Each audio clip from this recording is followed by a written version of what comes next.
तो आज हम लोग जानेंगे कि मुंह से दुर्गंध क्यों आता है। आपने नोटिस किया होगा कि आपके सगे संबंधी, दोस्तों, मित्रों, कोई ऐसा होगा जिसके बगल में बैठने पे उस वो बोलता हो तो उसके मुंह से दुर्गंध आता है।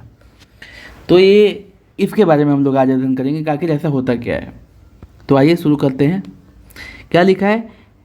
हेलिटोसिस, सांसों की दुर्गंध।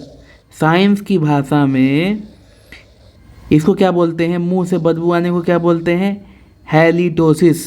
साइंस में, साइंस की भाषा में, हर एक चीज़ की जो हमारे नॉर्मल भाषा है वो साइंस की भाषा में उसका अलग नाम है।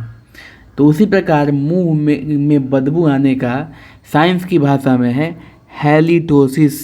सांसों की दुर्गंध लिखा है यहाँ पे, उसका मतलब यही हो गया कि मुंह से बदबू, सांसों में दुर्गंध होगा तभी मुंह से बदबू आएगा। तो क्या लिखा है कि हेलिटोसिस, सांसों की दुर्गंध, ज़्यादातर सल्फर पैदा करने वाले बैक्टीरिया के कारण होती है जो आमतौर पर जीभ की सतह पर और गले में रहते हैं। जो जीभ होता है ना बेटा, जो जीभ होता है मनुष्य का जीभ, उसे रोज़ क्लीन करना होता है, रोज़ साफ़ करना होता है। जीभ ही होता है लोहे का, पतला सा स्टील का बन के आता है, जिससे हम लोग जीभ को साफ़ करते हैं। अगर जीभ को रोज़ साफ़ नहीं किया जाएगा तो उस पर एक परत बैठ जाती है। क्या बैठ जाती है बेटा? परत, वाइट कलर का। जो हम भोजन करते हैं ना, उसके महीन टुकड़े क्या होते हैं, जीभ पे एक परत बैठ जाते हैं। अगर हम इसकी रोज़ सफाई ना करें तो उसमें क्या पैदा हो जाएंगे? बैक्टीरिया। और जब उसमें बैक्टीरिया पैदा हो जाएंगे तो वो सल्फ़र उत्पन्न करने लगेंगे। क्या उत्पन्न करेंगे बेटा? सल्फ़र। सल्फ़र जानते हैं ना आप लोग? सल्फ़र को एस से सूचित किया जाता है और ये बहुत ही दुर्गंध देता है। तो क्या उत्पन्न होने लगेगा? सल्फ़र। और सल्फ़र उत्पन्न होने के कारण मुंह से क्या आता है? दुर्गंध आता है। ठीक है बेटे, ये लाइन तो आप समझ गए। आगे क्या लिखा है? इसका उपयोग मुंह की हवा, सांस से निकलने वाली किसी अप्रिय गंध का वर्णन करने के लिए किया जाता है। ये यहाँ पे लिखा हुआ है हेलिटोसिस के बारे में, ठीक है ना। तो कह रहा है कि हेलिटोसिस कब कहा जाता है? जब मुंह की हवा या सांस से निकलने वाली हवा अप्रिय या दुर्गंधित मालूम पड़ती है तो उस बीमारी को डॉक्टरी भाषा में क्या बोलते हैं? हेलिटोसिस। ठीक है। फिर कह रहा है कि हेलिटोसिस जो है एक लैटिन वर्ड है। कौन सा वर्ड है बेटा? लैटिन शब्द है जो हेलिटस से मिलकर बना है, जिसका अर्थ होता है सांस लेने वाली हवा। क्या अर्थ होता है हेलिटस का? सांस लेने वाली हवा, जो कि एक लैटिन वर्ड है। और इओसिस भी लैटिन वर्ड है, जिसका अर्थ है पैथोलॉजिक परिवर्तन। पैथोलॉजिक परिवर्तन मतलब डॉक्टरी परिवर्तन। ठीक है ना। तो ये हेलिटोसिस कैसे बनता है? तो हेलिटस और इओसिस से मिलकर बनता है। हेलिटस और इओसिस से मिलकर बनता है। ठीक है बेटे, अभी आगे पढ़ते हैं। सांसों की बदबू आमतौर पर दांतों पर मौजूद बैक्टीरिया, अगर मुंह नहीं धोगे तो दांत पे वो वाइट कलर का लग जाएंगे और उसके कारण बैक्टीरिया उत्पन्न हो जाएंगे। जीभ पर मलबे, जैसे कि मैंने ऊपर बताया ना यहाँ पे कि जीभ को जो वाइट कलर का हो जाता है, भोजन के टुकड़े, छोटे छोटे महीन टुकड़े बैठ जाते हैं, तो उसको साफ़ नहीं करोगे, जीभ पे मलबे रखोगे तो ये बैक्टीरिया पैदा होगा। और ये बैक्टीरिया क्या उत्पन्न करेगा बेटा? ये बैक्टीरिया सल्फर उत्पन्न करेगा। सल्फर से क्या होगा? मुंह से बदबू आएगी।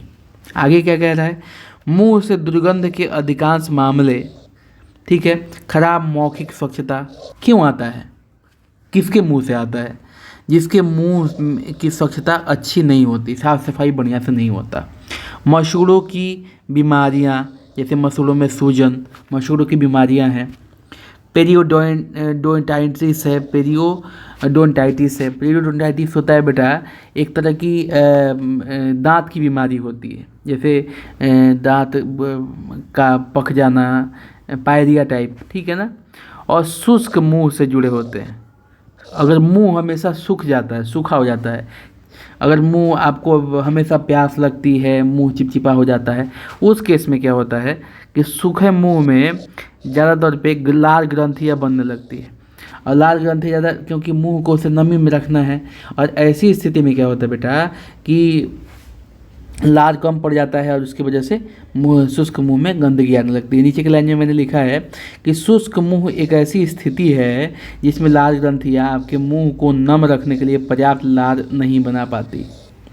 जब मतलब मुंह को हमेशा नमी रखने के लिए जब हमारी लार ग्रंथियाँ जो हैं वो हमेशा पर्याप्त मात्रा में लार नहीं बना पाती हैं, तो उस केस को बोलते हैं शुष्क मुंह। और शुष्क मुंह के केस में भी क्या होता है, बैक्टीरिया पैदा होते हैं और बैक्टीरिया पैदा होने से सल्फर उत्पन्न होता है और इस सल्फर की वजह से हमारा मुंह जो है गंदगी देता है।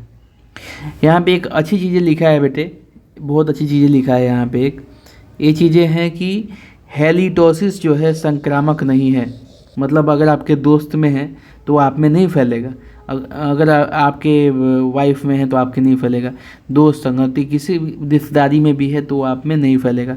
ये संक्रामक नहीं है। संक्रामक का मतलब होता है संक्रमक, मतलब एक से दूसरे में फैल जाना। तो हैलोटोसिस जो है एक व्यक्ति से दूसरे व्यक्ति में नहीं फैलता है, ये संक्रामक नहीं है। अब क्या कह रहा है, उच्च रक्तचाप को, ये एक्स्ट्रा इन्फॉर्मेशन है, ये दोनों जो है आपके लिए एक्स्ट्रा इन्फॉर्मेशन है, ठीक है ना। तो इसको मैं भी समझा देता हूँ, इसको भी समझा देता हूँ। उच्च रक्तचाप को डॉक्टरी भाषा में बोलते हैं हाइपरटेंशन, ठीक है बेटे। अगर डॉक्टर प्रिस्क्रिप्शन में हाइपरटेंशन लिखता है उसका मतलब है कि उच्च रक्तचाप है। अगर निम्न रक्तचाप है तो उसको बोलते हैं हाइपोटेंशन। देखिए हल्का सा अंतर है, ज़्यादा है रक्तचाप ज़्यादा है तो हाइपरटेंशन, रक्तचाप कम है तो हो गया हाइपोटेंशन। हाइपर नहीं है यहाँ पे, हाइपो है, पर पो, इतना ही अंतर है, ठीक है बेटे। सिर दर्द को मेडिकल की भाषा में सेल्फाजिया बोलते हैं। सिर दर्द को क्या बोलते हैं बेटा मेडिकल की भाषा में, जैसे मैंने बताया ना आपको कि सांसों की दुर्गंध या मुंह की दुर्गंध को मेडिकल की भाषा में बोलते हैं हैलिटोसिस बोलते हैं। यहाँ पे बताया मैंने, यहाँ पे बताया ना। उसी प्रकार सिर दर्द को मेडिकल की शब्दावली में, मेडिकल की भाषा में सेल्फाजिया बोलते हैं। सेफाल्जिया क्या बोलते हैं बेटा, सेफाल्जिया, ठीक है। इन्फ्लुएंजा इसको फ्लू बोलते हैं में आमतौर पे लोग इसको।